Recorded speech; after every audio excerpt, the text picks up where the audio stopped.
For thousands of years I have walked the path of the world, from the Sinhalese Sea to the Malayan Sea I have wandered a lot.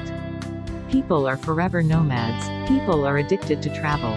People's curiosity to know the unknown and see the unseen is eternal.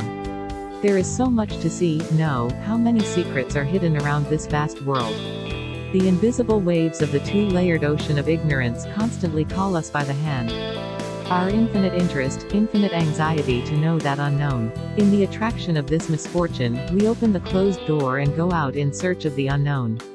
Sea travel gives us endless joy and removes boredom. Along with this, it also teaches various subjects.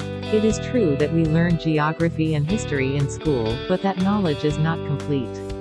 Because the world is not just a few lines on the map, it is a beautiful and diverse land full of people. Country travel is necessary to know this terrain. The knowledge we gain about the way of life of its inhabitants by seeing the living country under the open sky outside history and geography, is the real knowledge.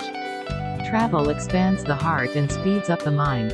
Staying in the corner of a closed room and doing the same thing gets boring in people's mind. Then I don't feel like doing anything, my mind is panting. Pushing the door of the closed room, people came out with the joy of liberation.